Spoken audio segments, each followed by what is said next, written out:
Hi, Brenda. Hi, Jennifer. How are you? Good. How are you? Glad that Zoom is working. Um, there are some other people in the waiting room. Um, do you know of anyone else who I should let in now, or should I just wait till?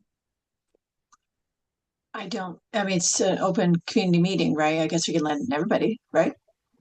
Oh, I just meant like I'll let everyone in at 6, but I didn't. Oh, yeah. No, I don't know of anybody who's coming early. I haven't communicated with anybody. Okay. Yeah.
Hi, everyone. Hi, Brenna.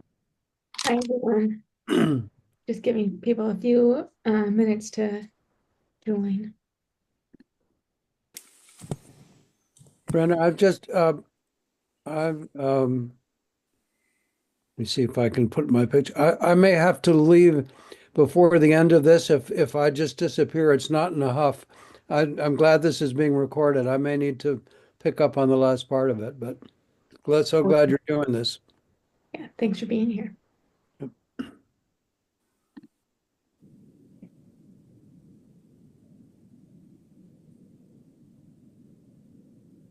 Just give it another minute.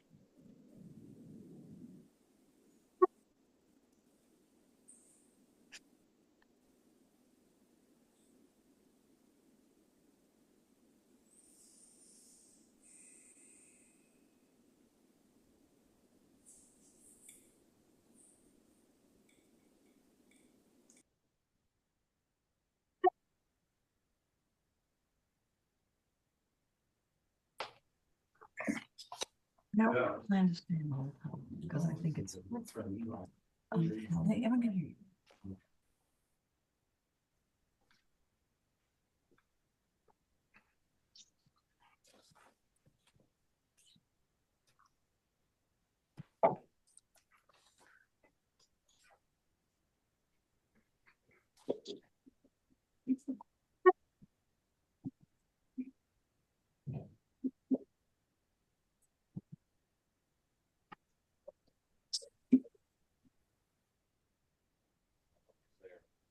Oh, there's a ton of people here.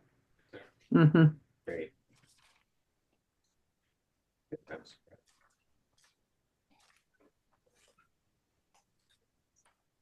Ken Swader.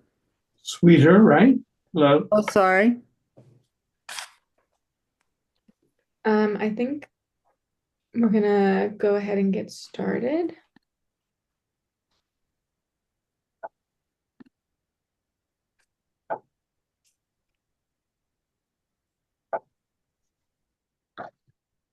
Okay.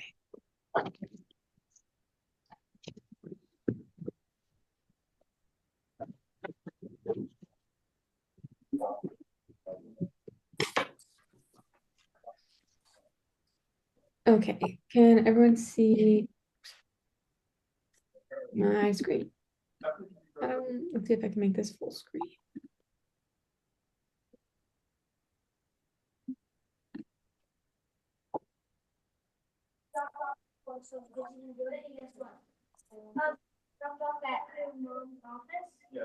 Guess what?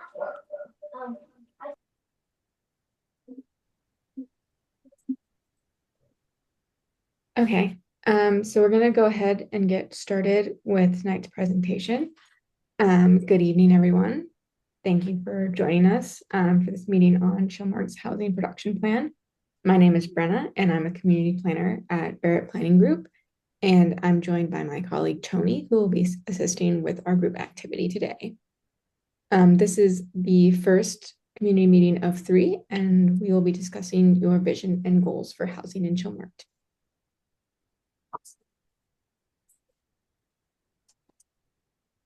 Let's see, why is that not advancing?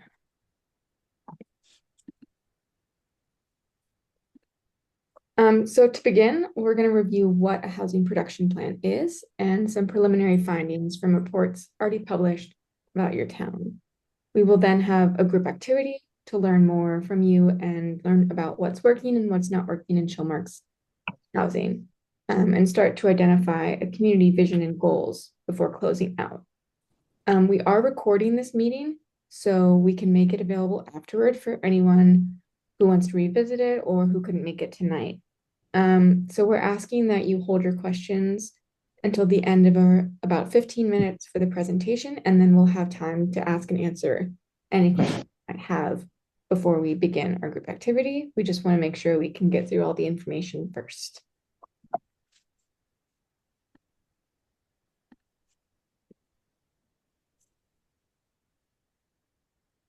So let's start. What is a housing plan?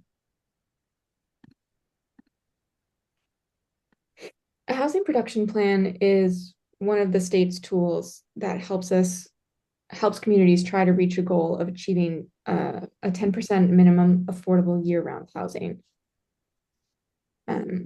You'll hear me mention this 10% goal throughout the presentation, and what that means is that in the state of Massachusetts, there's a goal for every community to have 10% of their year-round housing restricted to be affordable year-round housing.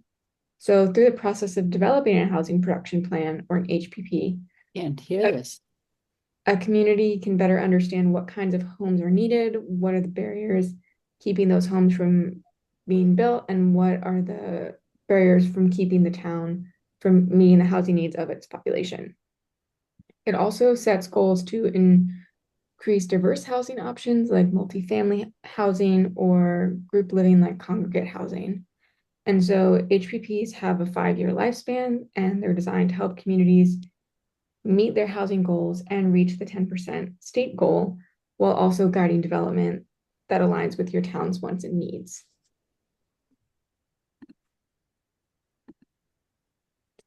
So a housing production plan is pretty standardized in Massachusetts, and it's based on 3 specific elements: a housing needs assessment, affordable housing goals, and implementation strategies.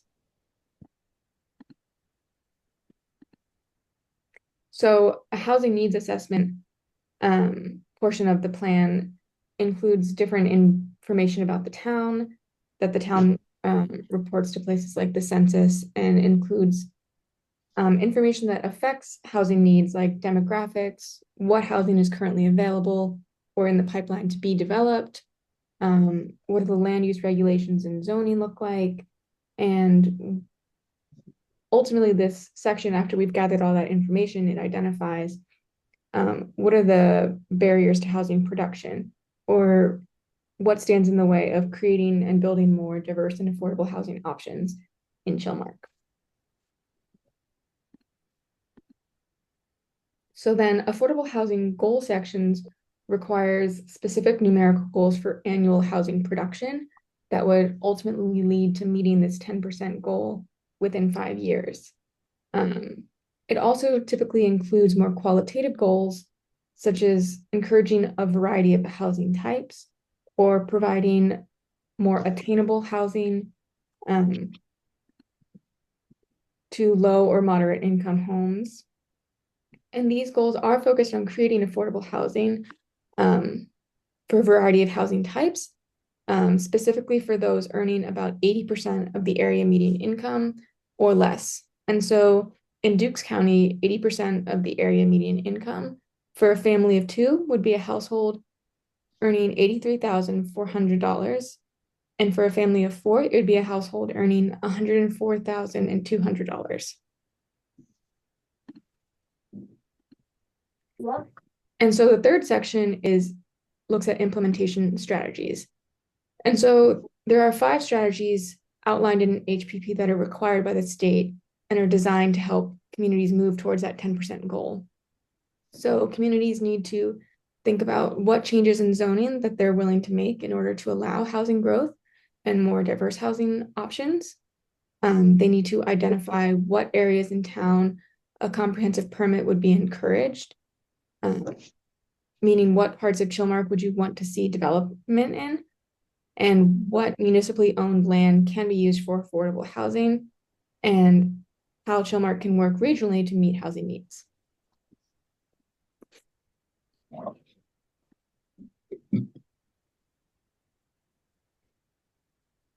So once a housing production plan is adopted by the town select board and planning board, it's sent to the Executive Office of Housing and Livable Communities for approval. So then the EOHLC will only approve a plan that has identified all 5 of these local actions.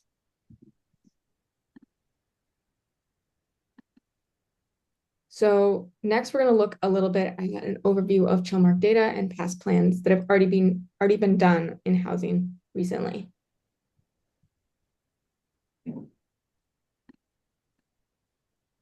Most recently, the Martha's Vineyard Commission did a housing needs assessment in 2024, and this provided an overview of island housing needs in general. as well as looking specifically at each of the 6 towns. So this is a generalized report that provides an overview of housing needs on Martha's Vineyard. And overall, it identified that there was a disparity in year-round versus seasonal housing, a loss of naturally occurring affordable year-round housing. And one of the contributing factors of this was a growing population across all 6 towns. And so throughout the report, there are specifics for each town.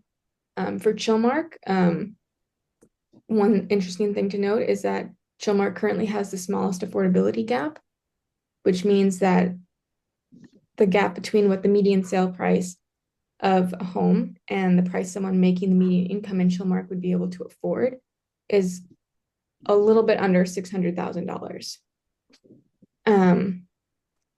Martha's Vineyard also saw a 37% increase in population between 2000 and 2020, and Chilmark saw population growth as well during this period, specifically in the proportion of its population being older adults age 65 and over. So that proportion of older adults increased by 171% from 2000 to 2020. And Chilmark is overwhelmingly comprised of single-family homes and has no residential structure in the town with more than 5 units.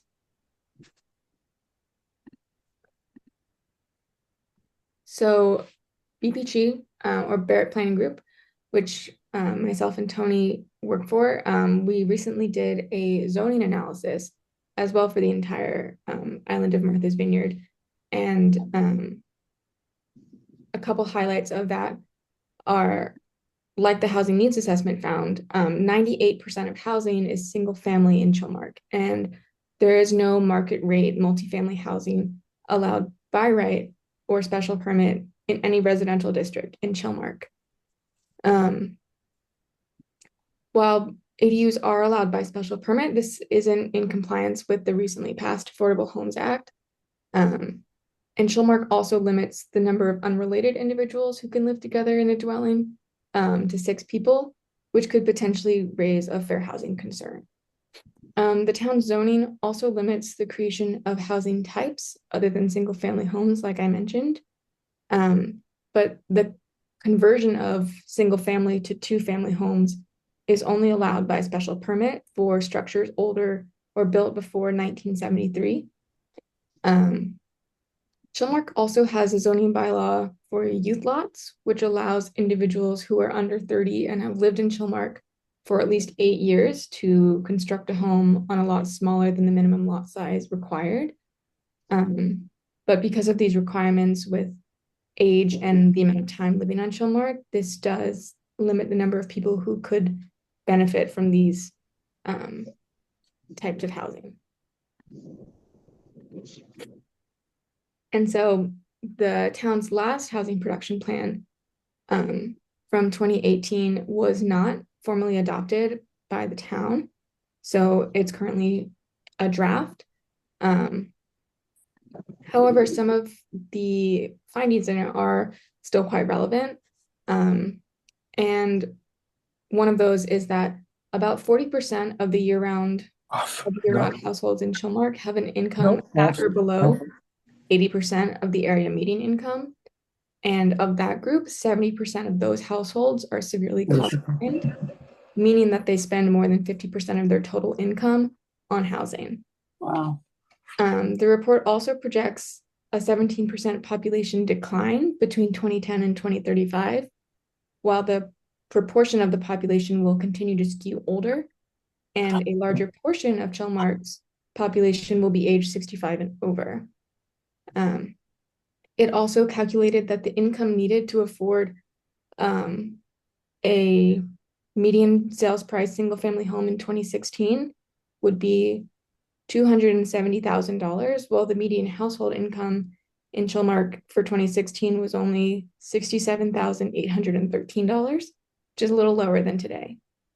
So ultimately, the HPP identified the need for more year-round rental housing, more diversity in housing types, more affordable home ownership opportunities, and more housing for seasonal employees.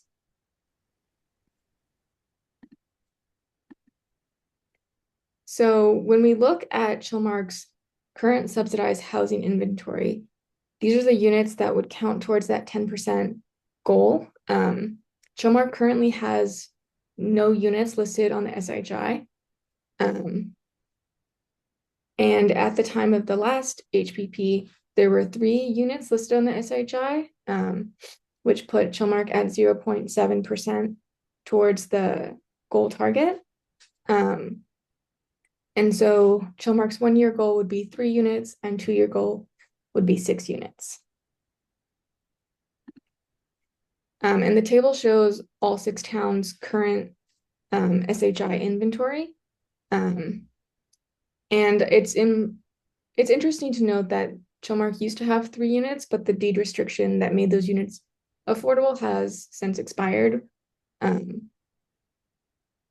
So those units are no longer technically listed on the SHI and may not be affordable anymore. So the 10% goal, the 10% goal is based on census data for year-round households. And so it's calculated based on the preceding decennial census, which is done every 10 years. And it's just one of the data points that they gather to determine how many year-round housing units there are in each town. So in 2010, Chilmark had 418 year-round housing units. So that number was used for the calculation for the 2018 HPP. And that number was used as the denominator, and the 3 SHI units was the numerator, which allowed you to calculate the percent of year-round housing stock restricted to affordable at 0.7%. Now it's at 0%, and that affordable housing number is calculated using the 2020 census number of 592 year-round households. So the amount of housing that Chilmark needs to supply now is a little bit higher than what it was at the time of the last HPP. So before we start our activity, are there any questions?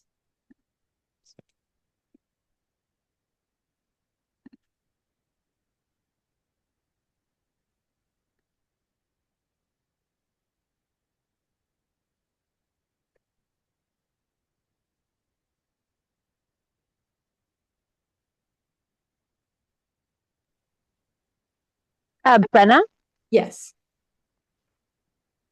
Yes. are the data points that you're pulling are coming from the MVC and from the previous HPP housing plan for Chilmark, is that correct? Yes, so the data points that we talked about today are from the zoning analysis done from 2024, the MVC housing needs assessment from 2024, and Chilmark's 2018 HPP.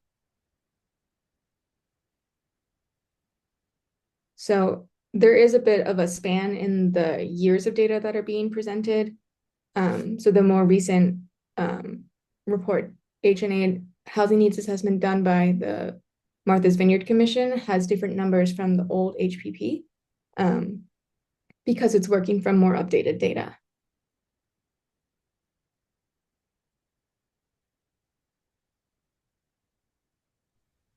Brenna, could you go through, when you look at the procedure, the way to the path towards that goal, which obviously Chilmark is a long way away from. We can go back.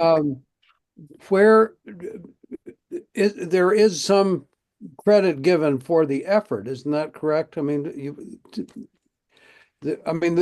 part of what we're looking at is here, how do we get started on that path, what would appear as a reasonable step towards that goal? Or is that goal just simply, we have to decide that goal is simply unreachable, or that we're actually serious about going after it? And so I was interested in previous discussions about the encouragement that comes from taking the first steps towards at least acknowledging that goal is worth pursuing. So for the first part of your question, there are those year 1 and year 2 targets that you see. Those act as sort of benchmarks. So the total numerical for 10 years is different, but if Chilmark was able to meet its 1-year goal, it would have more control over what comprehensive permits the town decides to allow, because it's moving towards that safe harbor threshold. And so then if it met that 2-year goal, that safe harbor would continue. So it kind of sets it up as like benchmarks of meeting it year to year rather than trying to do it all at once. Mhm. And I also know in the last HPP, there were some regional strategies used with an interesting like credit system. So there were units in, I believe, Oak Bluffs and Aquina that counted on Chilmark's SHI, even though they were physically located in different towns. So there are a couple of interesting strategies to look at how to provide affordable housing on Chilmark's SHI through a regional lens. But that is one of the things that we'll be discussing tonight is what Chilmark's housing vision is and what affordable housing should look like in the next 10 years. Thank you. I see that, Richard, you have your hand raised. Yeah, thank you. A question and a comment. I'm not familiar with a unit that had been affordable that would expire. Can you maybe fill me in on that? And also, I just wanted to add that in addition to youth lots, we do have an ability to create what we call home site housing lots on Right. under an acre for affordable housing. Yeah, so those 3 SHI units that were on the last HBP, they had 15-year affordable deed restrictions, meaning that for that period, the price was capped and that deed restriction expired after a period of 15 years. And so those units no longer had a price cap on them and they could be rented or sold at market price. Thank you. But I can get the exact location of those units for anyone who's interested. It is listed in the old HPP, the like address of the units. Yes, Anne. Thank you, Brenna. Rich, I think if I remember correctly, those 3 SHIs were renovations done by the Resource Inc. through grants. And they had, for example, a septic system grant or loan that after 15 years expired and was forgiven. Those regulations changed so that our SHIs disappeared. Thank you, Anne. Yeah, and I guess one other thing that I will mention is that Chilmark does have some not capital A affordable, but sort of softer affordable units that are, I think, up to 120% AMI or 150% AMI. So there are places where movement towards affordable housing is happening in Chilmark, and that's important to recognize as well. They just don't meet the standards to be on the subsidized housing inventory at the state level.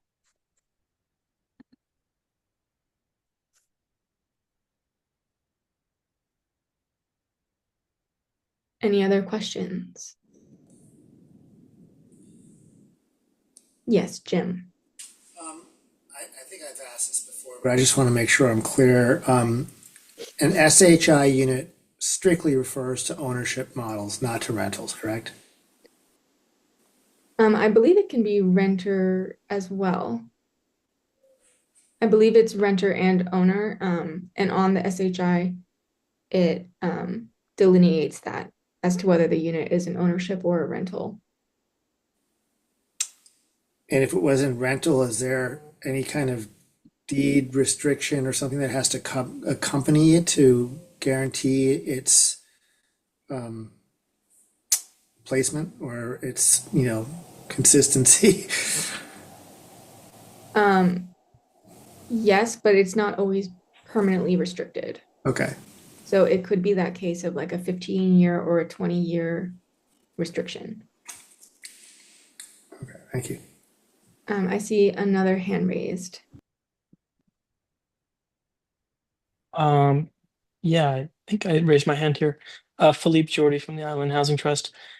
Just to clarify, the under 40B, if it's approved, it for rental housing, all units are counted.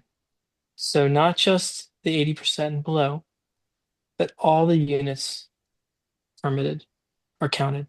Unlike ownership housing, which will only count the 80% or below units. Yes, that's an important distinction. Thank you for bringing that up.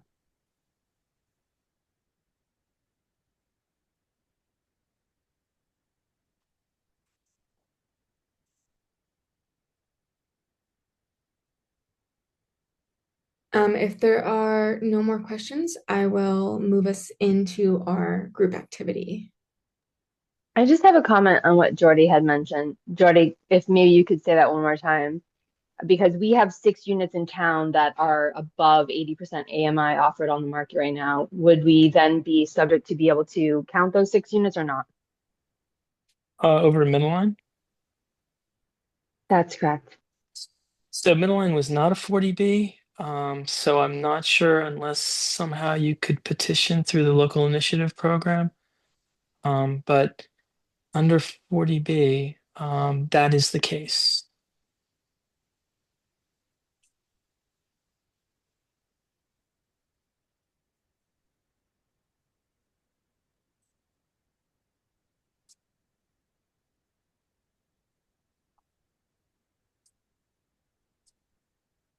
Okay, so I'm gonna go ahead and pull up our group activity.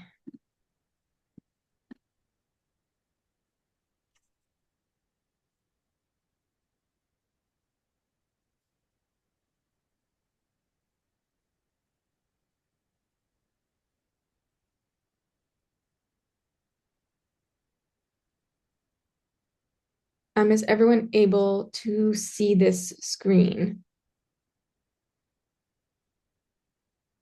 Barely. Right, I know I'll zoom in so we can see. Yeah, I just want to make sure we're all seeing a screen. Oh, can you zoom? Yes. So we're going to be talking about coming up with what Chilmark's housing vision and goal for the future is. So I wanted to start by looking at what the last vision you guys created was. So I'm gonna read it out. Hopefully that's a little bit easier to see. So this is from the 2018 draft HPP. And the vision states, Chilmark community members envision that in 2027, a decade from now, the community will retain a strong sense of history and continuity with its past. Its many caring and involved residents will include those that have substantial roots in the community and newcomers.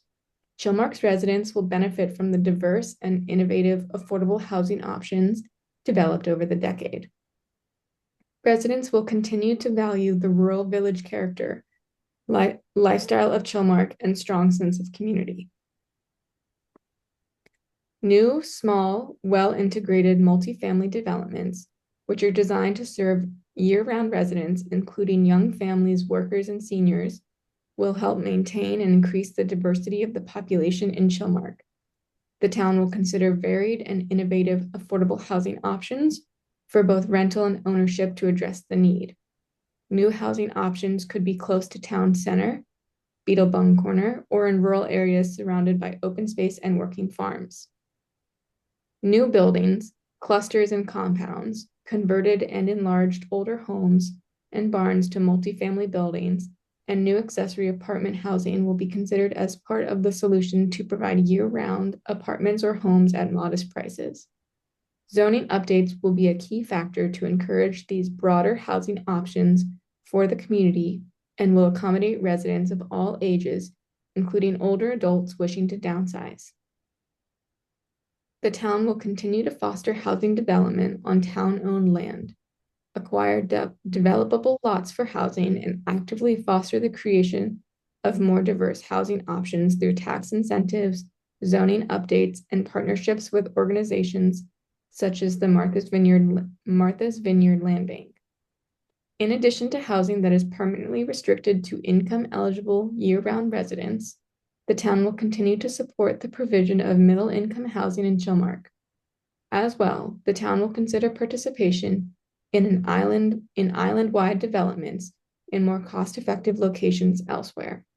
The town will consider that some of the units located regionally, in addition to those created locally, will count towards a state-required municipal goal of 10%.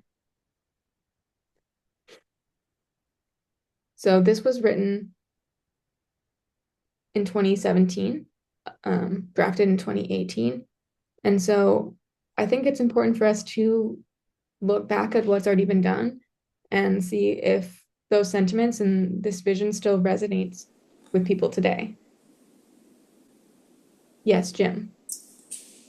Can I infer that you're suggesting the town could actually develop property in a different town and have that counted towards our own SHI? In the past, that was done, yes. Excellent.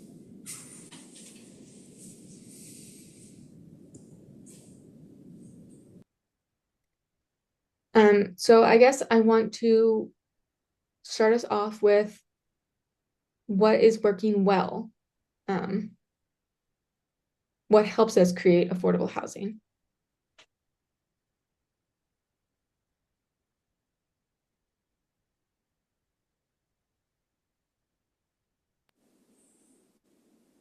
Are you looking for us to throw out some items? Yep, anyone can jump in. Currently, I would say goodwill of owners who like affordable housing.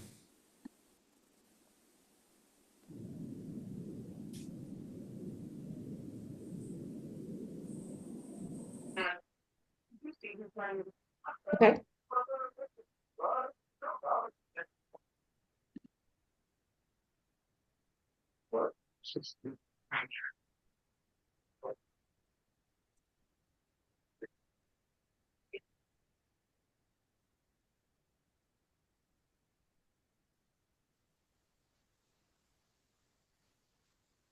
Other ideas? Having the will as a town to do it. It seems like we need our planning bodies to put forward proposals and to have people in the town say that's a priority for us. I don't think it's a priority for us in town because I don't know, how long has it been? 10 years we've been working on this? 2017, I guess that's not 10 years, but we need someone to coalesce and get us excited about it. I think the home site program works. It's a shame that we don't get credit for it. I've seen a reasonable number of those being created, even although not as recently. Brenda, can you repeat the initial request? Yes. In thinking of housing, what's working well and what helps us create affordable housing?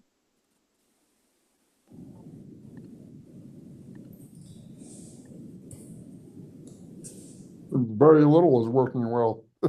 Yeah, I think the word well is subjective here. Really, we struggle to, I mean, I've been doing this for 23 years and we have not created anywhere close to the kind of housing volume that I had hoped to see happen. There's a lot of obstacles and very few things actually work well. We have occasional wins, but they are few and far between. Sorry to be a downer, but obviously everyone's kind of like, what works well? You know? I think if the header was what will help us would be maybe more apt in that case, Jim. I agree with you. And I think what will help us create affordable housing is keeping an open mind on the bylaws, the zoning restrictions, and seeing if there are ways for us to improve the whole menu of zoning bylaws with this objective in mind. If we make it a priority and are willing really to look at the whole menu of bylaws, I think that would serve us very well.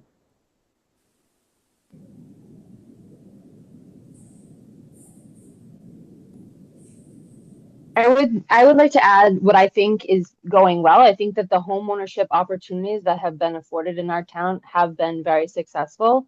I think that there is a sense of pride in home ownership. I think that there's a sense of motivation, although the building costs are very high right now. I think that when you have a slice in the game, you have more motivation, and I think that that's a savings to the town and the townspeople as well. You know, the rental units that we have are triple subsidized. They're subsidized in the construction, they're subsidized in the monthly rent, and they're subsidized in the long term for capital expenses.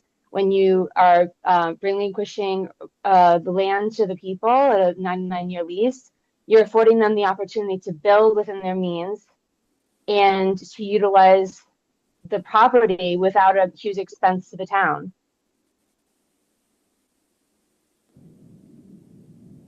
And I think there's an opportunity in our community at a large to utilize the resources available, whether it's micro build engineering, architectural plans, resources that have been salvaged from deconstruction sites, and utilizing local builder resources to support our, home site initiatives. I think also too, refocusing on micro builds and square footage, because right now, if we're looking at Peaked Hill Pastures, for an example, there's an emphasis on units and bedrooms. I don't hear much about square footage capacity, and I'm not hearing about square footage maximum and maximizing the square footage of those units and maximizing the available natural resources as well. If we are doing 9 different units, are we harnessing the power of a singular septic system? Are we hitting the wells 9 times,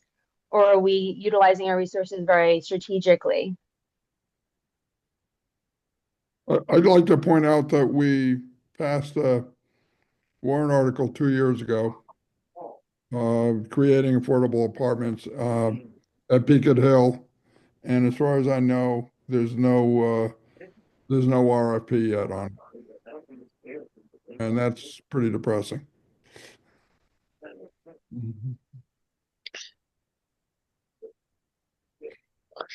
The project is still going, Hugh. Don't worry.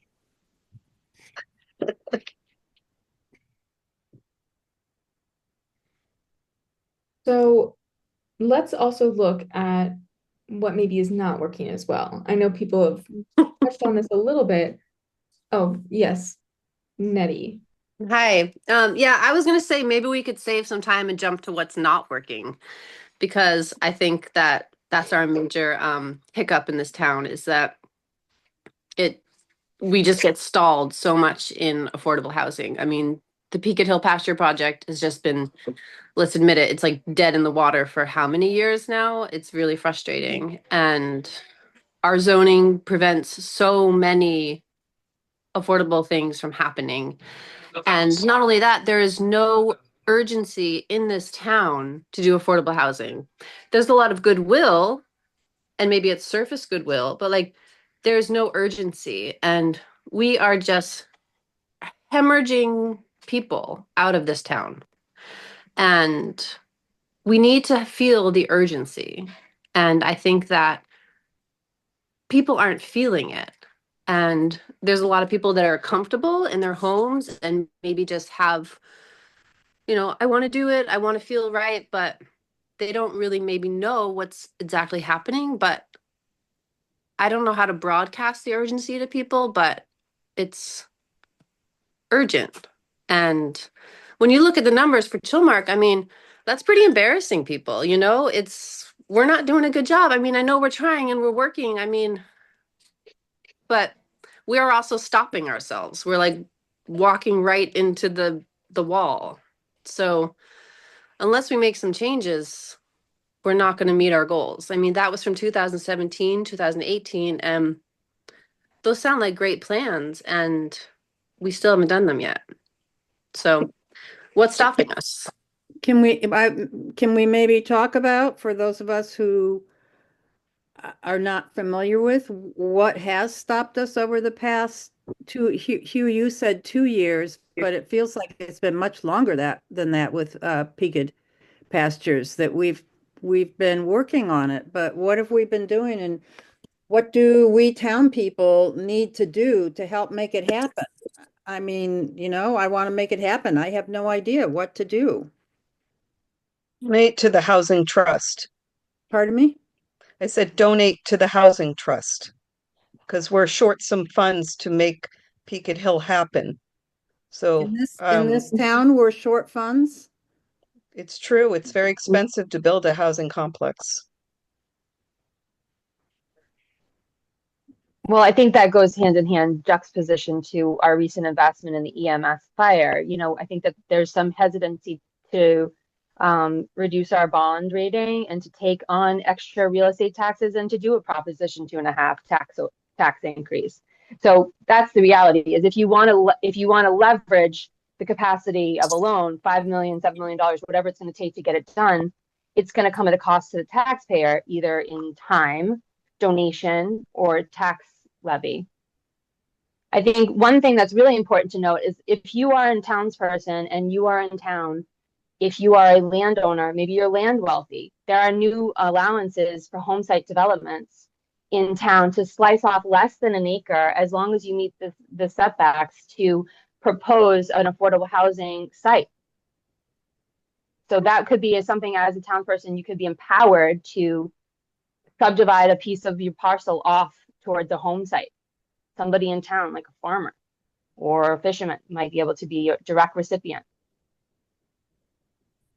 Going back to the need for money, if it's money that is stopping us from taking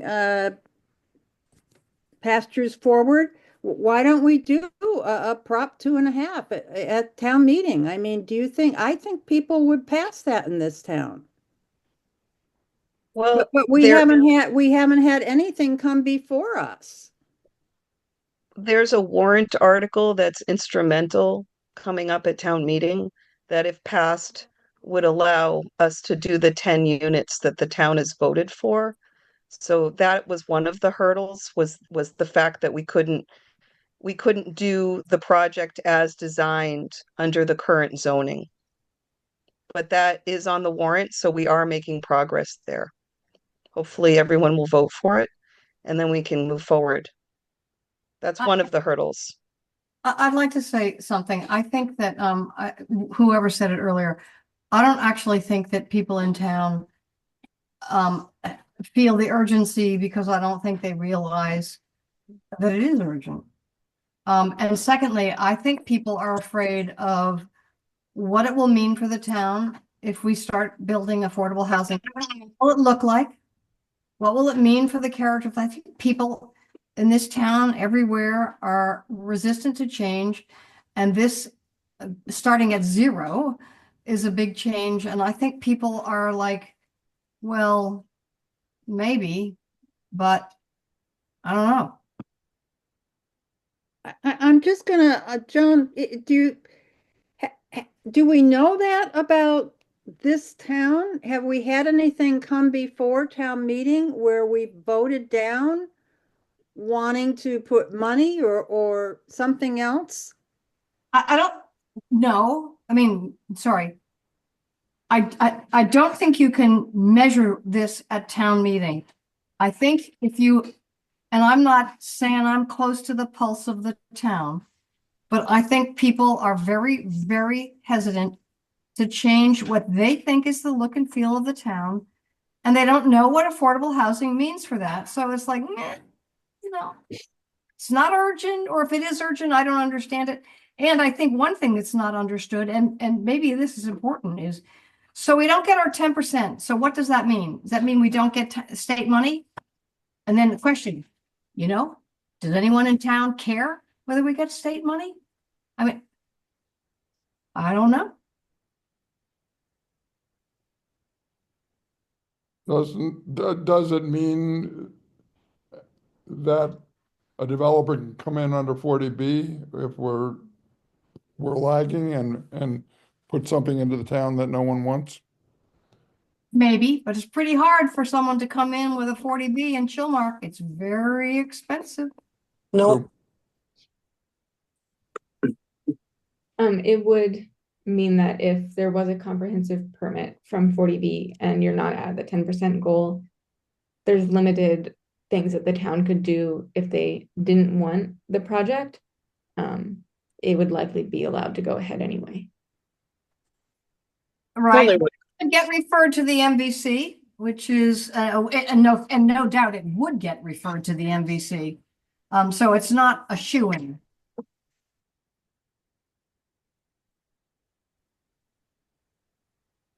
And that 10% goal, I just want to, is not necessarily connected to state funding that you will or won't get. It's more of a lever of community control over development processes. Recalling our process regarding trying to generate housing at Peaked Hill Pasture, we had community engagement process and there were thoughts across the board. Some wanted strictly home ownership, some wanted strictly rental, some wanted more rental units, some wanted fewer units.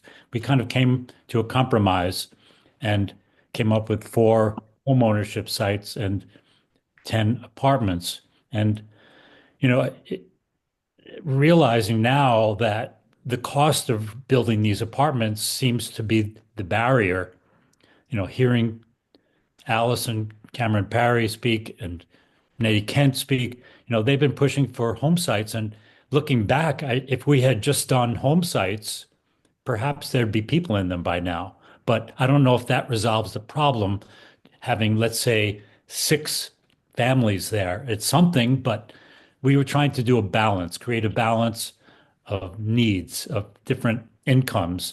And we also knew that the ability for a lower income family or a young family to build and get a mortgage even at this time might be difficult. So there are questions that we need to hone in on. Maybe we need to change our thinking up there.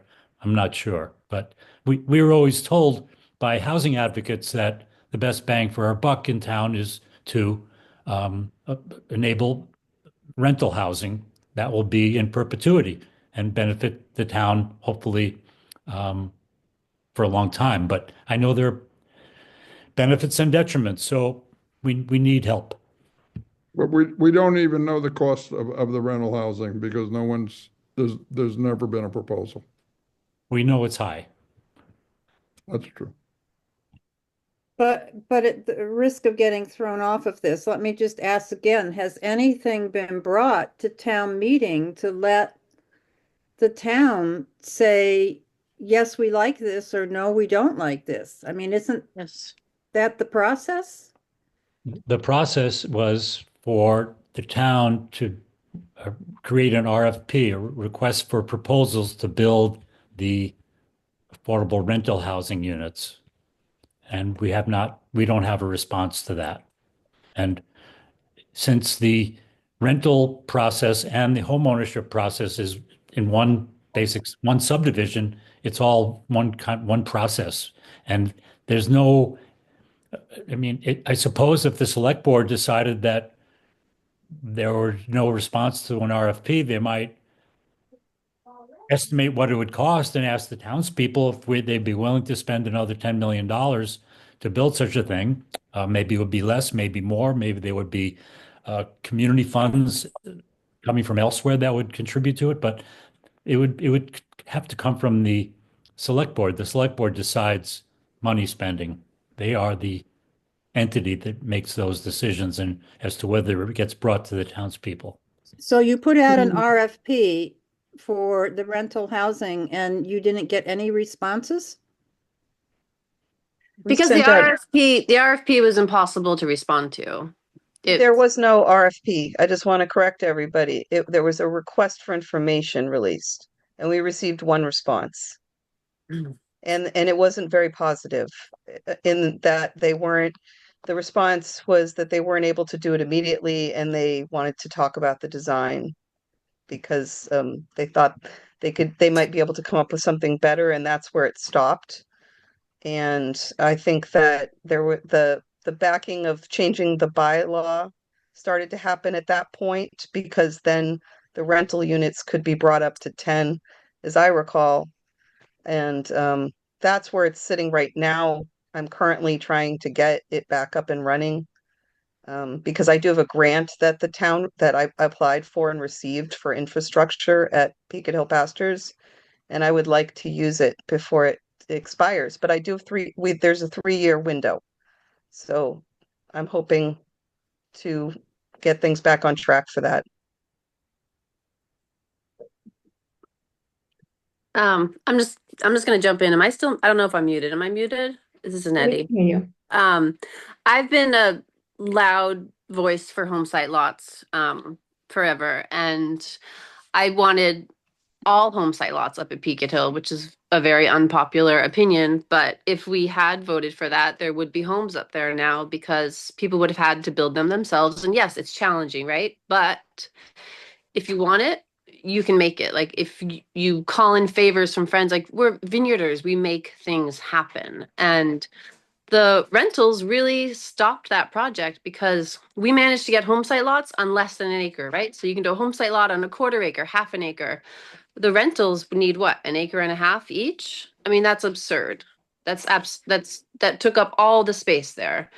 And that just totally clogged up the project. And I'm such a proponent of home site lots. I think that that's something this town needs to explore more. I mean, there's so many people here that have a ton of property that tuck a little house over in a quarter acre. They wouldn't even see it. They wouldn't even know. And it could be like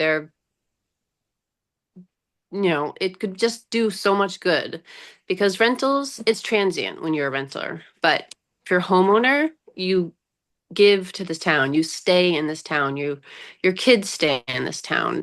That's what we need more than rentals. And I know I've been saying that for however many years I've been on this committee, but I'm going to keep saying it. Well, I have to disagree there a little because I am aware of 3 town employees who need rentals. And if the town had rentals, they would have rentals, and they have housing insecurity right now. So I think the town does need rentals. I think that the mix was a good idea personally. And the rentals did not really clog up the works there. There were 10 apartments and 4 home site lots on between 6 and 8 acres. And we also, during the process of writing this RFP, the committee actually engaged with Judy Barrett Planning, and for some reason, something did not work out. And I don't know if that led to an RFP that wasn't written in such a way that would generate responses or not, but it's something I don't understand the RFP process entirely, but I'm wondering if we might revisit that and see where it might be lacking and where we can make it better and perhaps enable responses. But isn't it true that you can't have a rental unit on less than 1.5 acre? No, you can only right now the bylaw reads you can have 2 per every 3 acres, but that So that's an acre and a half each. no, but there were 10 apartments on about 4 acres, less than 4 acres. It's the structures, and we are also in the middle of adjusting that bylaw to enable there to be 2 apartments per acre. 2 apartments per acre. But really, the only effect that has is that it doesn't encumber the balance of the 16 acres owned by the town. So in other words, that acre and a half that you're talking about, 2 per 3 acres, we are not actually using that acreage per se, but since the town owns 16 acres there, we're only allowed 9 units.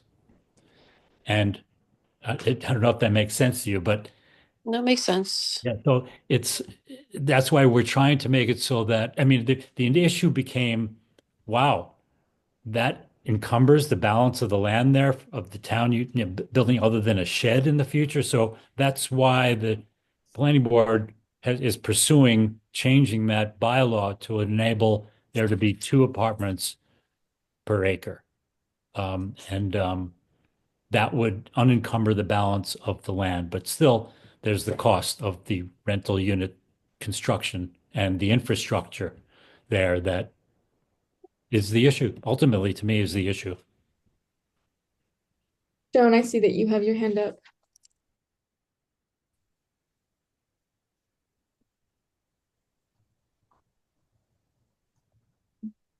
Okay, maybe we can come back if.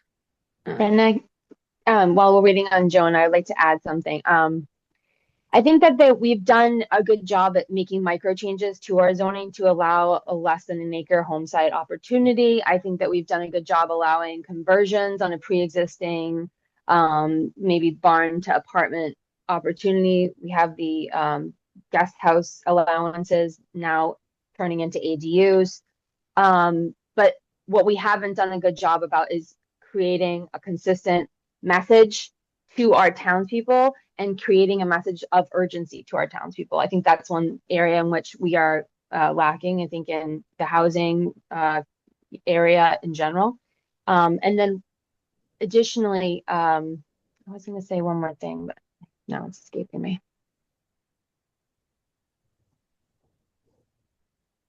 I think we can say one thing. Certainly the process at Peaked Hill got essentially paralyzed for a significant amount of time because of the bylaw glitch, because it was not something that we were aware of sufficiently at the beginning. And so the project lost momentum. I think just to think about what we have to deal with now in the future, I think we have to take this punctuation mark now with the hope that that the bylaw change will happen at town meeting, and that we use this effort that we're involved in right now to relaunch this and to communicate that sense of urgency. I think it's incumbent on all of us, on the various committees and boards and the townspeople. And I completely agree that the PR part of it is a huge part of that effort. I remember what I was going to say, just to add. There's been some focus on rentals, there's been focus on ownership, but I think that one thing that we're lacking is ingenuity and creativity and additional opportunities beyond ownership and rentals. I think that there may be an opportunity for a cohesion between the two, perhaps a rent to own opportunity. Maybe the town builds it, maybe you rent it for a period of time, maybe at a slight premium. Instead of paying $2,500, maybe you're paying $2,750. That extra is then going towards a deposit. After 5 years or 7 years, maybe you use that extra premium for the deposit, and then you roll it over into a conventional loan that no longer is owned by the town, and then it's owned by the individual, taking on the capital expense and taking on the repairs. I think that there's an opportunity for more ingenuity in just a straight rent or own platform. May I add that another issue that perhaps got in our way, I'm not quite sure, but yes, we were limited to 9 apartments there due to our bylaws. And in addition, the balance of the acreage was encumbered. However, there was always the availability of doing a friendly 40B by the town. However, our town leaders don't quite understand the full process of a friendly 40B, and many are afraid of it. And understanding where that could help us and the ins and outs of it would really be could be enabling, because then if once people understand, they're not afraid of it. So, and maybe there is something to be afraid of, but I don't think we understand the effects of process, going through that 40B process enough to be able to make a good decision as to how to go about doing this project.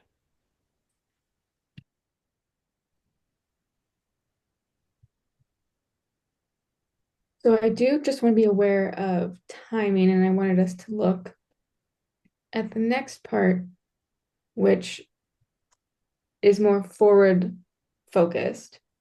And so I wanted to pose the question, we've talked a little bit about what works well or what opportunities there are and what challenges that you all have faced, especially with the bylaw changes and different models of home ownership, rental types of housing.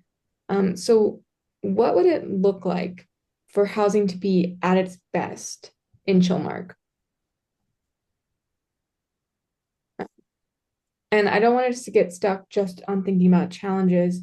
So if maybe you're thinking like, oh, it could look like this, but we have only septic, or we only have well water, or there's just not enough space.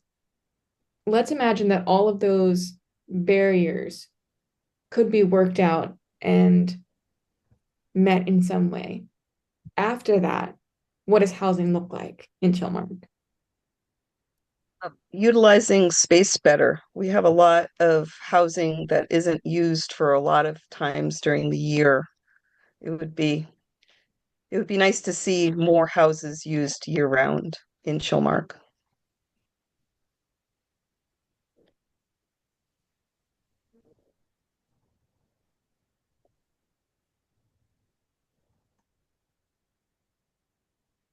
Yeah, that one's good.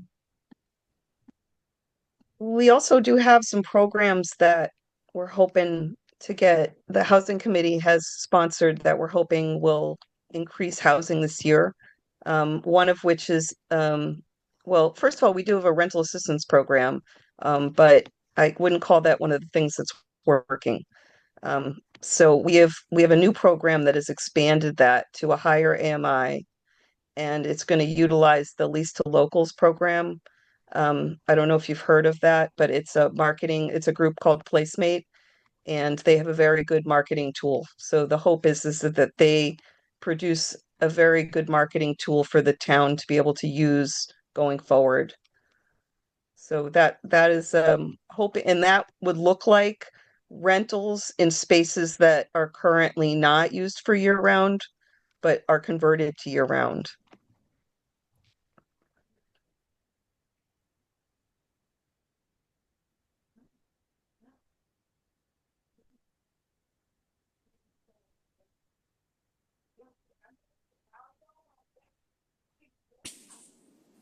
I'd just like to make just a point.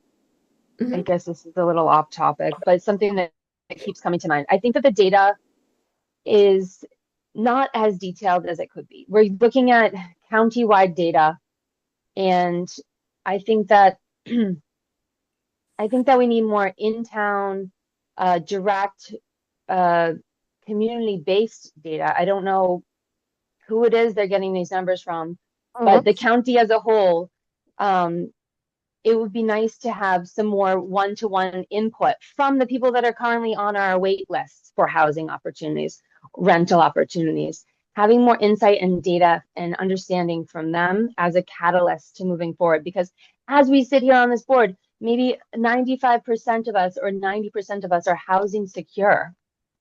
So I think that when we're speaking about housing insecurity as an outside thing, we need more input from people that are living the experience.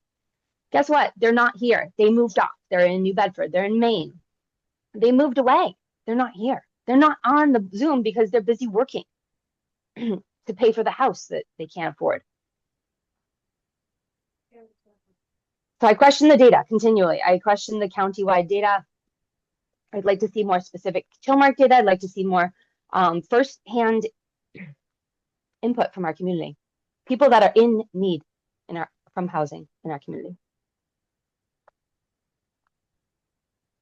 what housing looks like, I would think that a vision for housing in town would be healthy families living in healthy homes, feeling secure.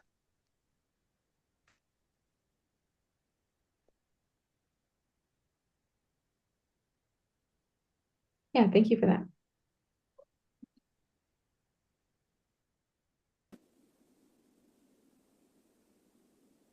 I guess I would add housing at its best in Chilmark would be all employees have housing security. Mhm.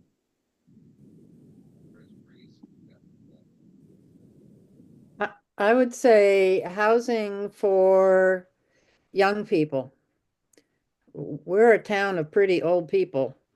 Um, Putting myself in that group, and a healthy town is a diverse town. So, housing really for diversity of people and needs, but certainly that spans age groups and family structures and everything else. We'd be a much healthier town if we had a much more diverse base, and housing really contributes to that, being able to have that.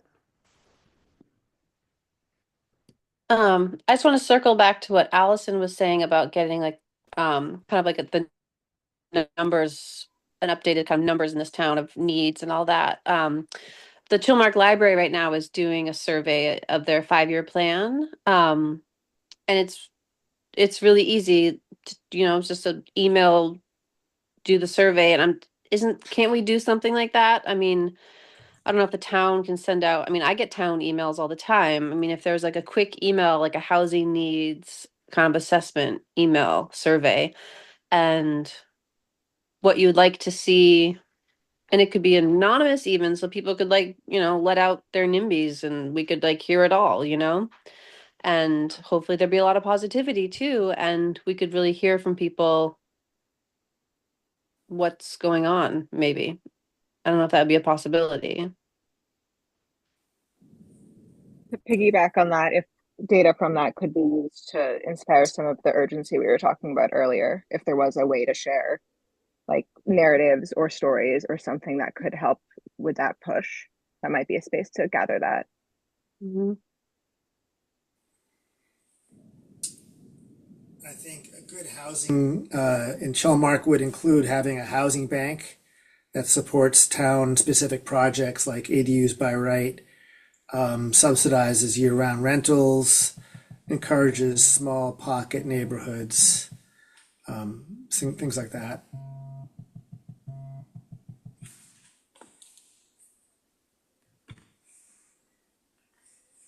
Sorry, what was the second thing you said? ADU, or the first, year-round? A housing bank that subsidizes ADUs by right, supports town-specific projects, and can be used for multifamily housing scenarios, which we need a bylaw that allows for good multifamily houses, not apartment buildings, but taking existing structures and converting them to 3-unit buildings maybe, or something like that.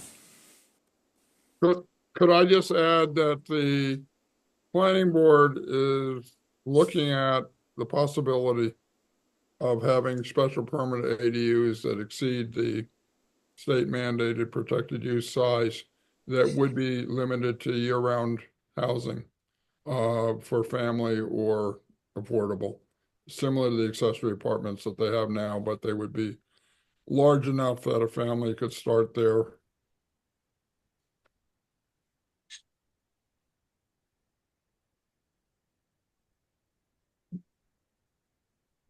I'm also going to piggyback on what the other Allison said about using what we already have here. And not even just houses, but there's so many barns that could be converted, and weird outbuildings and things like that. I mean, it's Chilmark, we've got so much of that. And if those I mean, there are so many programs that people don't know about getting like your house insulated and things like that.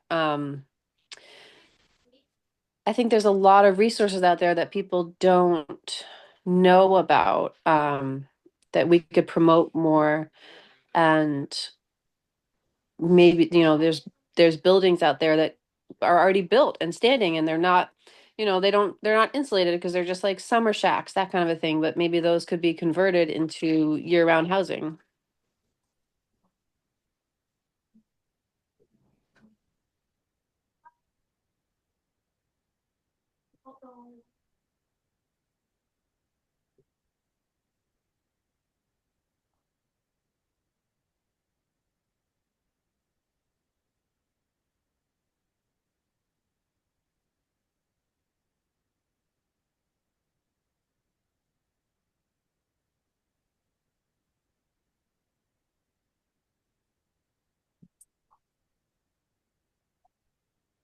Do we have more thoughts for this category about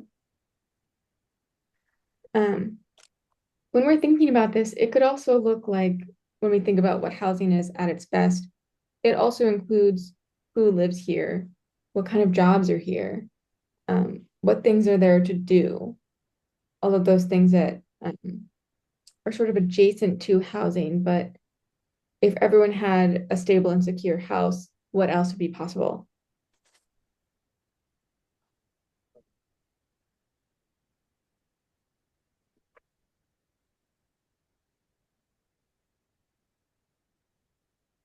We could respond more quickly to emergencies. We only have about a quarter of the department that lives here.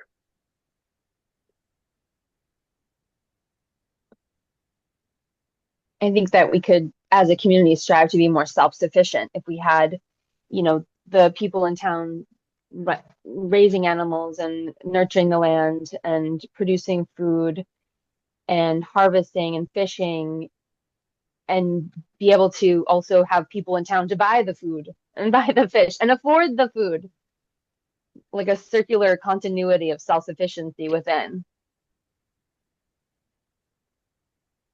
Because I think we do have many resources in our natural resources in Chilmark is a strength. We have many farms, we have access to ports.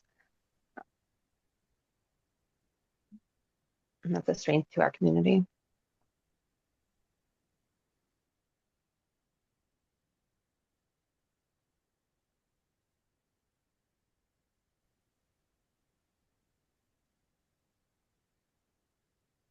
It's true. And maybe if there were more people, I mean, there are still people living year round, but most, probably what, 99.9% of our businesses in town are seasonal, or semi-seasonal. But I so appreciate the businesses that stay open. And maybe with more housing and more year-round housing, more businesses would stay open, and there'd be, a more lively business. I mean, we don't have,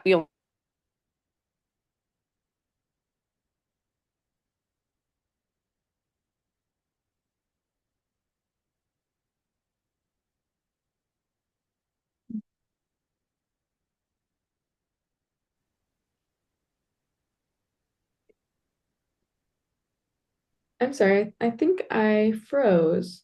So I'm not sure if I'm back yet. You're Okay. back. Yeah. Sorry. So I missed the second part of what you said. oh, what I said? Yes. It probably wasn't very important. But I was just talking about if there were more year-round housing in Chilmark and more people year-round, perhaps more businesses, the businesses would thrive more that stayed open year-round. Even like the farm stands that stayed open. Like I just, being here in the winter, I so appreciate anyone that's open. Like I'm so appreciative of it. And then maybe it would encourage more businesses to stay open. And I think, Nettie, that goes hand in hand with your mentioning of the seasonal to year round. Because when I'm thinking about the businesses in town, I'm thinking about how the fact that they have to shut down because they have seasonal water and they don't have insulation And maybe if there was a business to homeowners, business to housing upgrade opportunity, like Jim was saying, housing fund to support conversions and or upgrades to make something that is pre-existing used year round. Maybe even that could be available to businesses that were going to sustain year round employment opportunities and business opportunities in town, hand in hand with employee housing. For instance, the Chilmark store. Or the Menempsha store. Or even the Homeport. Like they look like they have an apartment or office above. That could be another They do. potential. Any of the chandlery, anything in Menempsha really, a lot of that is all shut down because it's seasonal. Yeah, I mean, we stay open through December and it's a ghost town. It's very, very lonely, but we do it. But I do know from what I heard from the local rumors is that there was some restrictions that were placed on the Larson upgrade at the fish market because they didn't want habitation up above. So if there was more emphasis on business and employment housing, cohesive allowances, they could have had a fishmonger up there all year round. Maybe they could have been open year round. Mm-hmm.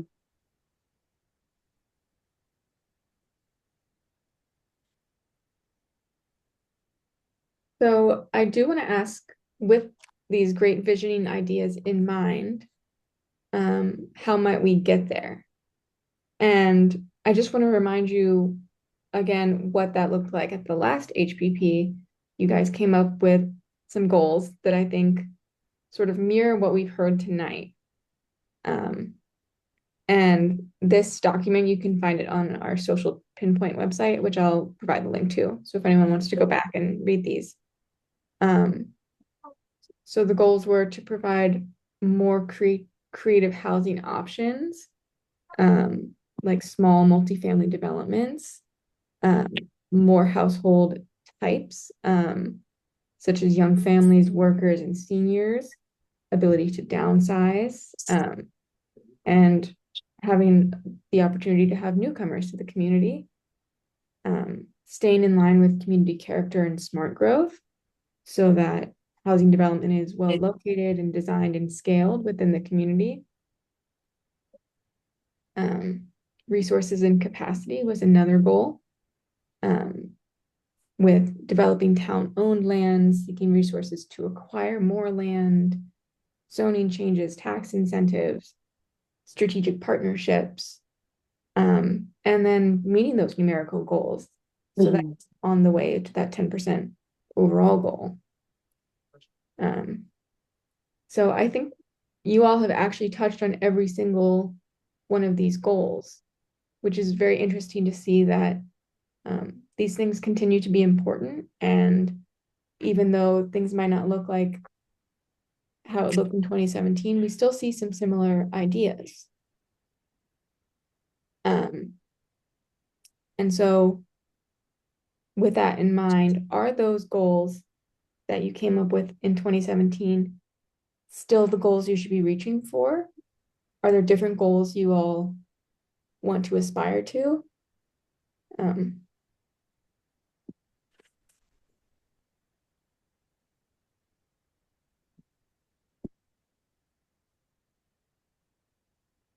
3 acre zoning makes it difficult. And if you realize that most homeowners have 3 acres, they're not able to divide off, let's say, at least a half an acre with frontage for an affordable home site housing parcel. Perhaps there are some homeowners that might have 4 or 5 acres or more. They would be more able to do that if they're so inclined. Maybe we need to look at relief for frontage in certain situations. That might enable a few more people to do it. And that's not going to create big numbers, but with 3 acre zoning, it seems like our lack of town-owned land, other than our one parcel at Pickle Hill Pastures, it seems like it needs to be spread out. So right now on a 3 acre lot, if you have a grown offspring that needs housing, you could build an ADU on your parcel. And like Hugh mentioned, we're hoping to enable such a special permit ADU to be a little bit larger to enable it to have 2 bedrooms. But I'm grasping at straws. I'm not sure what else, but those are a couple of options. Relief, maybe setback relief, in addition. Yeah, those are But good. Zoning changes is a great goal. But as you know, I mean, most people, I'd say the vast majority of people are really for finding housing, a way to create more housing, but a large percentage of those people would say, well, in my next door to me is not the appropriate place. So it has to be done carefully. That's a tough one.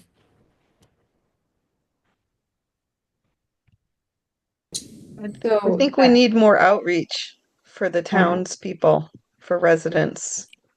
We need them to know what programs we have, and we need to keep telling them about them because I don't think we're getting to everybody. And we have new programs to promote, so hopefully our new marketing tool will help. Possibly educating homeowners who have most of their equity trapped in a house.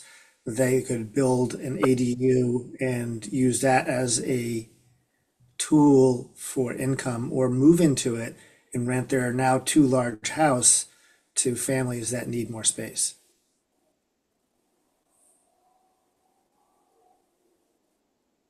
Again, it's an education process, outreach.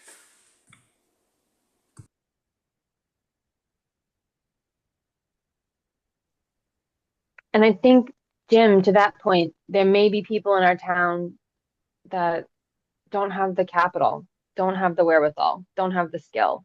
I think we need to be the experts. We need to have the money. If we have, a company, a micro build, prefab, ADU developer that the town partners with, we've got the capital to pay for it. They'll put the deed restriction on it. They'll do a home site with a deed restriction ownership to the town, or however you can do it. I think that's a way we can do it too, targeting and partnering with homeowners that have excess of 3 acres. And I think the zoning would allow for a house, a guest house, and an ADU currently too. So that's more than maybe people even realize. But I think a lot of these old time landowners, shack, seasonal people, they don't have the extra $250,000 capital to put up to do the well and the set in the whole thing, and then offer an ADU. But if we had the money, because right now we've bumped our revenue source for the seasonal short-term rental tax, so we're hopefully going to be accumulating $200,000 annually. If we can accumulate capital to fund for a very cost-effective, underline bold, cost-effective. It has to be cost-effective. I think that we get the cost just doubles, triples when you get to the town bonding process, and then it gets completely out of hand. I think that there's got to be a way around that. Can we not just buy something that's prefab? I am advertised all the time, these things that you just truck them in, they're already done, they're like $200,000 and you get a home. And yeah, it's not like a camper, it's done. One note I wanted to point out about that is that was noted in some previous documents that manufactured housing of any kind is not allowed in the zoning. So would that be an interest in some of those zoning changes that you're mentioning? Would allowing prefabricated homes or other types of manufactured housing be a goal? There's no bylaw against those types. No, yeah, that's allowed. They just can't be on wheels. And by the way, just for clarification, an ADU must use the same well as the primary structure. So it's the same well.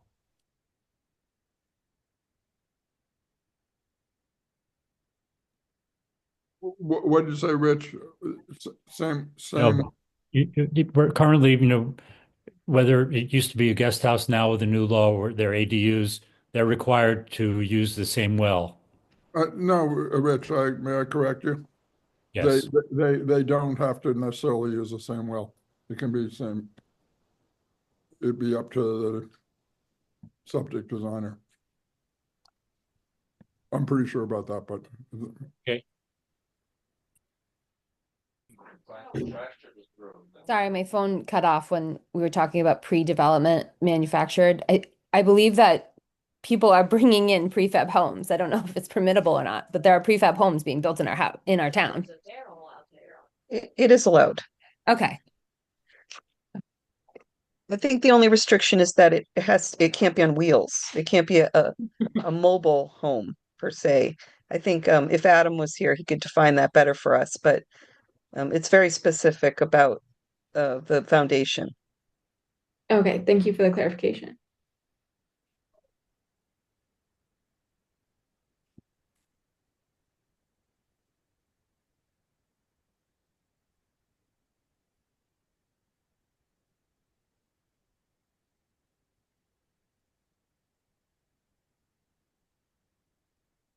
I think one thing, what can we do? How can we achieve our vision? We need to have more urgent action. Like we can't just sit there at a meeting and say like, okay, cool, and move along. It has to be like, okay, what are we going to do to take action and move the ball forward? Like we're kicking the ball around like a soccer field. And then 3 years later, we find out, there's a holdup. Like, where are we now? If we need electric in Peaked Hill, let's get the electric in Peaked Hill. If we have home sites in Peaked Hill, auction them off, get that going. Do the RFP on just the rentals then. I think that part of the RFP process was that it was too many options for developers. You could build it all or not build it all or build portion of it. There's too many options. And I think we need to be also emphasizing um, our natural resources, preservation of our natural resources. It's one thing to say that we can have X units and X bedrooms per lot, but that doesn't dictate the natural resources that are at risk. Maybe we can't have, I think I heard that there was a bylaw restriction against triplexes. Why can't we do a triplex? If we're doing all this, rental units in Peaked Hill, they should be 3 triplexes for economies of scale.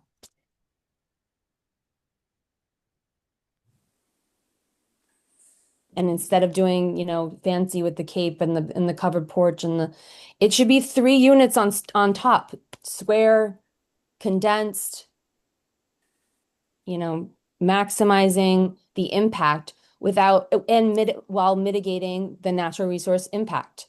Because I know for a fact when we built our property on Middle Line, there were endangered species that we don't see any longer. There used to be lady slippers, there used to be box turtles. Well, once we built our home, we don't have any lady slippers and we don't see the box turtles anymore.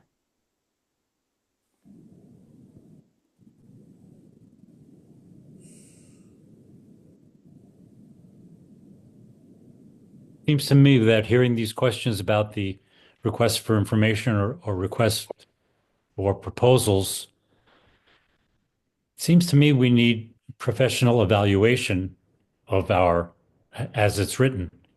Maybe we don't have the best document.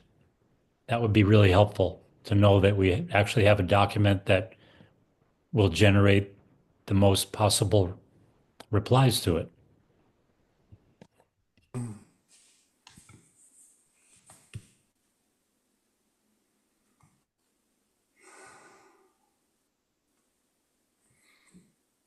Rich, were you talking about the RFP for Peaked Hill? Yes, I was. Yeah, I think that, I mean, it was a group of people I think that maybe had never written an RFP before and, had various interests of their own. And I think that it got really bogged down because, everyone I think really wanted to try their best and move the project forward. And there were a lot of hiccups too with the I know the electricity that was a big deal there. Um, but I think that yeah, they needed help.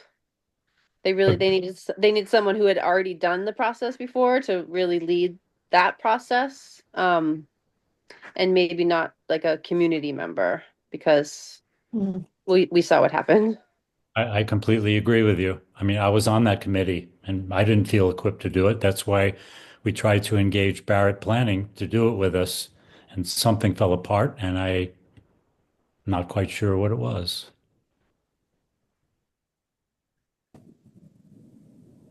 And I trust Barrett Planning completely. I mean, Judy has the utmost respect by planners throughout the entire Commonwealth. She's beloved, and it's a great agency. And I would encourage us to re-engage with them, with you, and see if our uh, document is done at its best.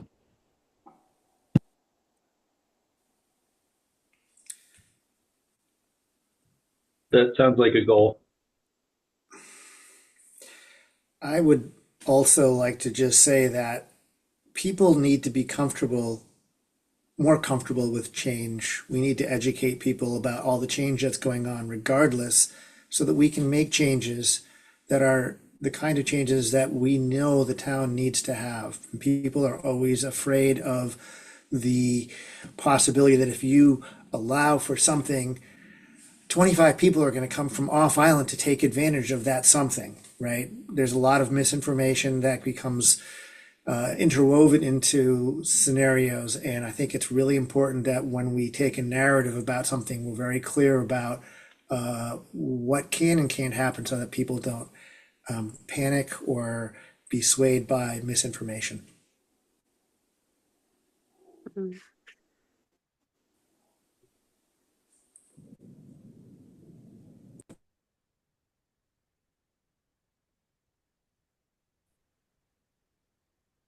Actually, I have to say goodnight. I've got to run to someone's house for dinner. So thank you all.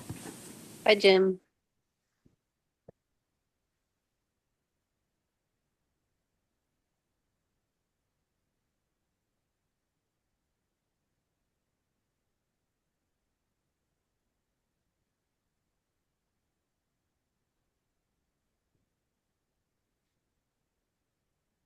Do people have any other housing goals they'd like to put forward?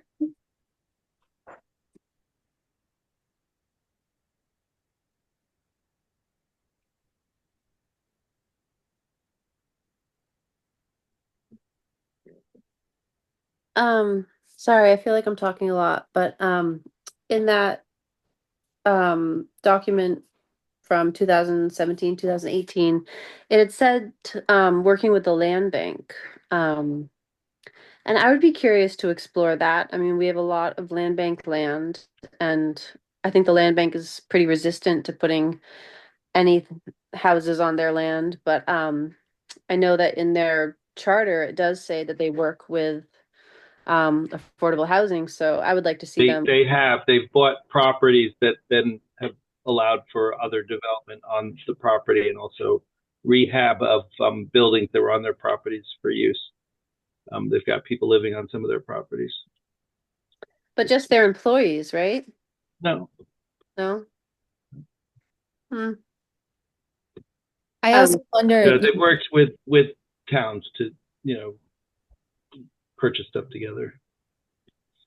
They have the property on the pond, Chilmark Pond, that has a house on it. I know in past they'd had seasonal residents, seasonal employees living there. I don't know if that's in disposed, if they're still utilizing that for seasonal employees. Additionally, there's a structure on Great Rock Bight. I don't know if they're using that for housing. Maybe it's possible. Maybe they used it in the past. Maybe it's decrepit. I don't know. But if they have existing structures in the town, perhaps maybe specific Definitely. the one in Yeah. the pond, because that was a bit more of a house, you know. If they have existing structure that's unoccupied, maybe they're the people we partner with the funding. Yep. They have the funding, right? Mhm. So we can get some of the funding from the short-term rental and our fee that we're going to get. I mean, I would also push to advocate for some portion of our Chilmark real estate 2% tax allocated toward housing in those facilities.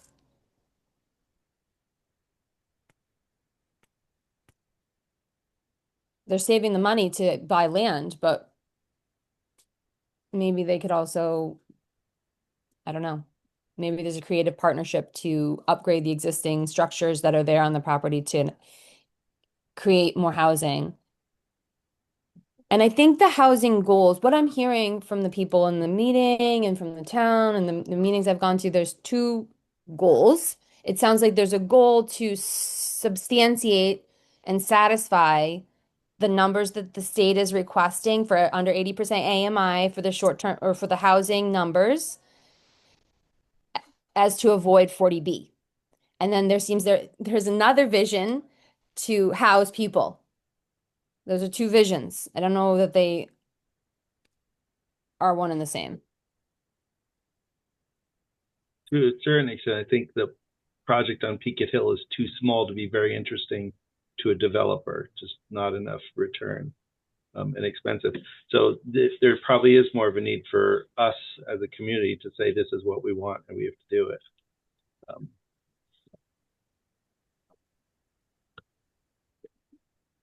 I think also too, sometimes the delays that have happened with Peaked Hill or, any of the projects is an unwillingness to take a step back to take a bigger step forward. I think there were small hindrances that we encountered with the zoning and the rentals. And instead of going back to the townspeople and saying, listen, instead of 10, we're going to do 9 and that'll work for the zoning and that'll work and we'll do 5 home sites. Instead of bringing that back to the people, we instead changed the bylaws to allow for more rentals per acre.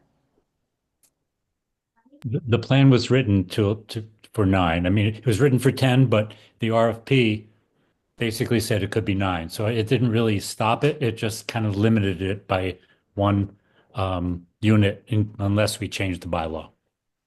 Or unless you change the proposal that was brought to town, correct? Well, a new proposal could always be brought to town.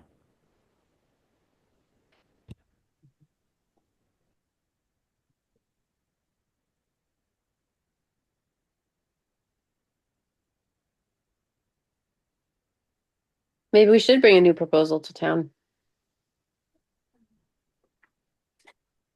I think one thing, how can we achieve our vision, housing goals? One thing that comes to mind is as people are decommissioning people or entities, government entities, nonprofits, as people are decommissioning homes, are they being requested or required to also add housing to offset what was decommissioned? If you're building a structure and you're decommissioning a home that could have potentially been refurbished or housed, how are you, and then maybe just putting up a 7-bedroom seasonal house, how are you then offsetting the removal of what was the potential for housing in town year round? Whether that be government or non-government, like land bank, or individual property owners. What about if the structure is sound housing it, putting it out for people to reuse, like Habitat for Humanity or something? I think that there's a huge need for an increased salvage market. However, I'm seeing some like MVC about the house moving and Nantucket does house moving. House moving is completely arduous. They have the guys out there with the electric. Half the island shuts off electric for the whole day. They truck them down the road. It's an absolute menace. That is not something that we are prepared for. We don't have the wires buried enough. We don't have that's not something we've done. So I would see that being a big hurdle. But I could see salvaging requiring a request for salvage of, when we built our house, we got wood floors for free. We got salvaged countertops, refrigerators. Like my husband's in the building trade. That's a bigger thing. I think that what some of the hindrances we have is town by town by town by town. Every single town is redundantly trying to process. We need more collective county-wide resources for architectural, for salvage, for efficiencies, free plans. These have all been done before. These resources should be available to community at a county-wide network of resources.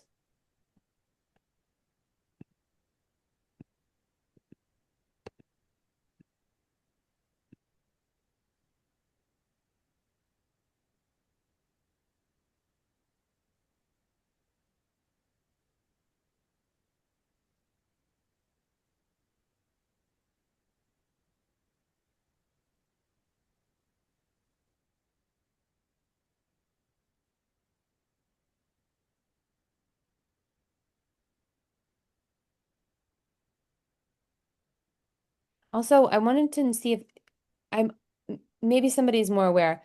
It seems as if the seasonal designation would then increase the state allowances for AMI from 80 to like 120. Is that correct? I'm Where not sure that there is a direction on that, as far as I know yet. I had heard that that was a component that would allow for an increase of state designated housing up to 120% AMI. I'm not sure. So I would have to look into that.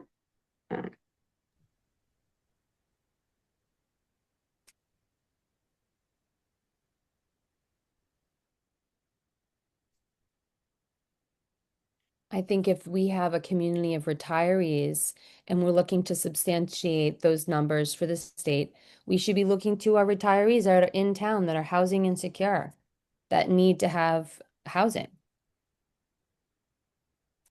Because I find that, if you are retired, maybe, but 80% AMI, I think that people that are working that have kids, they're going to be making that, they're going to be making more than 80% AMI. I don't believe any of the units that were even auctioned in Middle Line Road went to anyone under 100% AMI. So I think, again, I question the data because I'm looking at the data just and I would like to see the town by town data, how many people in the town are retired. They're not generating income. They're living off retirement or they're living off investment funds. So I think that skews the numbers a bit. Like people that are working in the town are coming in at a certain level, and people that are retired in town, they're still needing housing, but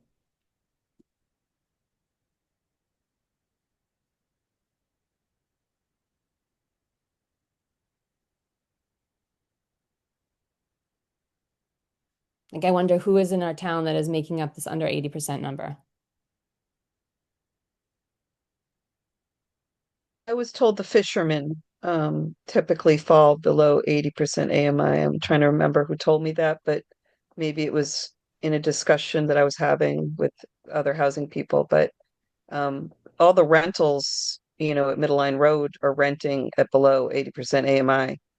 So there must be people in town who make lower incomes. I thought there was only one unit currently occupied by somebody at 80% AMI and under. No. Brenna, didn't you have a slide that said 40% of the town had AMIs at 80% or less?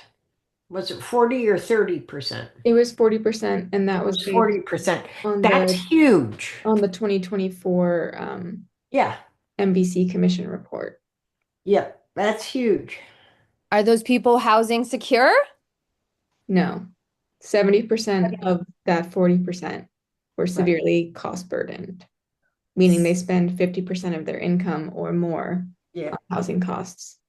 Sorry, Brenna, what year was that from? The report was from 2024.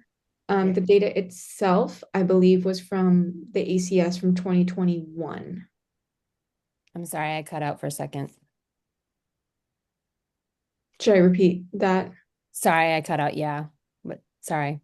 So from the slide earlier, 40% of the town, and I believe these numbers are from 2021, which was used in the 2024 Martha's Vineyard housing needs assessment, or 2022 would be the most recent ACS data year, which said that 40% of the town was under the 80% AMI.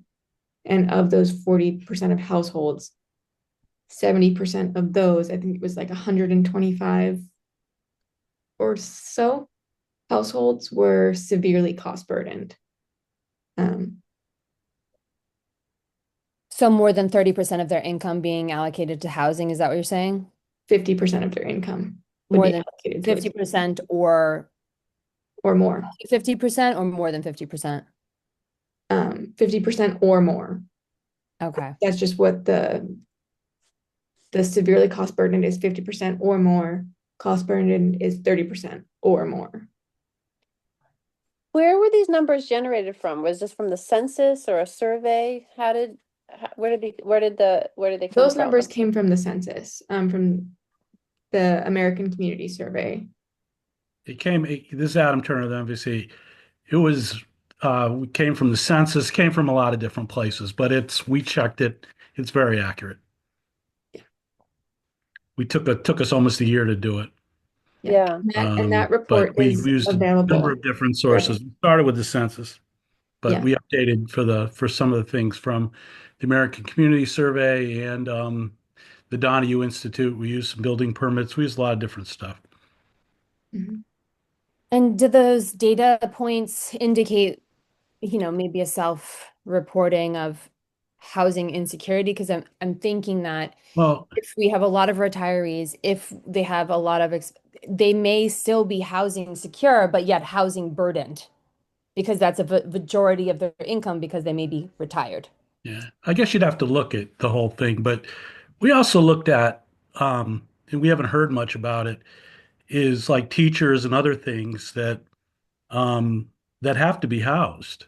And it wasn't in one town; it just needed to be done. So we tended to look at some of the housing insecurity in a broader sense than we've heard tonight. But I can get you the numbers, Allison, no problem. Okay. I'd be inclined to just read a little bit more into the data.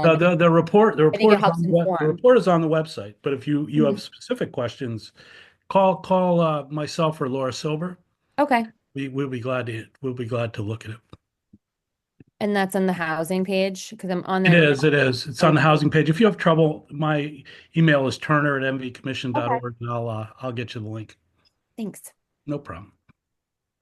Yeah, it's interesting. I mean, because my kids and Allison's kids go to the Chilmark school, and most of the teachers don't even live in town, that teach there. And there was a thing that came out within or last year about Chilmark's income getting skewed by everyone working remotely. We had this like crazy high income, um, because of all the remote working. Um, I don't know what I'm saying by that, but Right. I'm just saying, I think you need to look at island need, and figure some yeah, stuff out as well. I think it needs to look at, because these people work in Showmark. There's landscapers. There's a lot of people. If you really look, they may not live there, but contribute. So, but I can get you the data, and you can make your own determination of how you want to proceed. Yeah, Tony, no, they don't live here because they can't afford to live here. Well, that may be. So if anyone's looking for the link, Tony just put it in the chat, and there Yeah. is some really Okay. interesting stuff in there to dig into. Yeah, we can also get the information you asked on the seasonal community, Okay, that'd be great. and put that to the consultant. I think that's important to know. It's very relevant because if we're chasing an 80% AMI, but we're already substantiating 120% AMI with the current rentals in town, and that's happening within the next 6 months, well, then if theoretically in the next whatever time frame, we're gonna match that Well, housing number. the seasonal designation doesn't do anything in itself. It gives you a tool. It gives you access to a toolbox of things of like municipal housing, for example. I know is one because we put it in there that you can avail yourself of should you want to do it. So it just opens up. I don't think it applies anything to you by right, but it opens up some programs and some other things that that you can avail yourself. Like I know municipal worker provisions is one because Edgartown and Oak Bluffs are really moving forward with that. But again, I can get you. We have some summaries of that, and I can also get them to you, and you can again, if you have any questions on it, give me a buzz. Thank you. So I do want to just be aware of time if anyone had any final comments. If not, we just have a few closing remarks.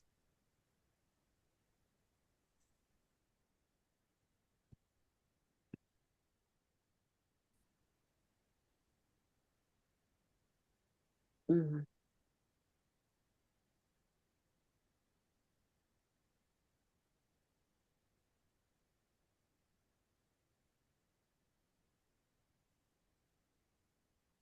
I guess my final comment, and I'll be quiet because I feel like I've been talking too much and I've got to go get my kids to bed, but um, is like where do we go from here and how do we build momentum in this town and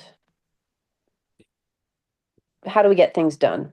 How do we get, because I think we have really good goals and we want to do the right thing. And just how do we get it done? So that is actually a great segue. Um, so let me just share the right screen. So this is the first of 3 meetings. We're going to hold 2 more community meetings that sort of get at those components that we talked about in the presentation. Those like the goals and the strategies section and coming up with numerical goals to be working towards and how you might do that with different regulatory and non-regulatory strategies. So the HPP process is set to conclude at the end of June. And so the next community meeting, which will be more focused on strategies and the meat of like, how do we get from A to B, will be in May. And I believe we just set the date recently. So there'll be more materials about that soon. And it should be on May 7th at the same time. Can I say one thing just before I go? Yes, of course. We did one of these, when I first started, 2819, something like that. And it wasn't really effective, even though we really worked hard on it. We had all the towns involved. We had a lot of, we didn't have really any meetings and we didn't really get as much public input. I hope you're nodding your head, Ann. You were part of the first one. We're trying, this needs to be something that Chilmark accepts. There's some buy-in to it. And even if we have like 1, 2 goals, even if the goals are really structured, but that you guys as residents, citizens, board members, agree that that's what you want to do, then that's what we should do. And I don't think you should accept anything, no matter who says it, that you're not as a town ready to accomplish. And our job is what we did here is to basically get technical assistance and help you get to where you want to go. So I say that in that anything that you want to talk about, any kind of things that you need scoped out, as you talked about here today, we have almost 2 hours of it. That's good. And we need to keep, you said, what's next? We need to get those thoughts and to understand what the town wants to do and what it's prepared to do. So I appreciate the time. Thank you guys so much. I've learned a lot. Thanks, Adam. So I just wanted to make sure everyone can see this. This is the link to the website where we'll be posting all the information we have so far, what's upcoming, what's coming next. And just so everyone can be aware, you can spread the word, get more people involved. And Adam, like you said, it really does help to have community buy-in and community support for whatever your housing goals are. That 10% goal could be, entirely parallel. So really like, how do you get from here to there is in a way entirely up to you. And of course, the project team wants to help facilitate that wherever that's going. But really the exciting thing and a little bit the scary thing is that it is up to you. And so this is just the first conversation of a series of conversations and then an ongoing process towards meeting your housing needs and goals in the future. And so that's all I have for you tonight, but I really want to thank everyone for being here tonight and contributing and sharing your thoughts and insight with me. So any public comment can be submitted as well to the Chilmark Select Board or the Planning Board, and that will get passed along to us as well. Thank you, Brenna. Again, thank you. Have a good evening. Thank you, everyone. Thank you. Good night. Thank you. Good night.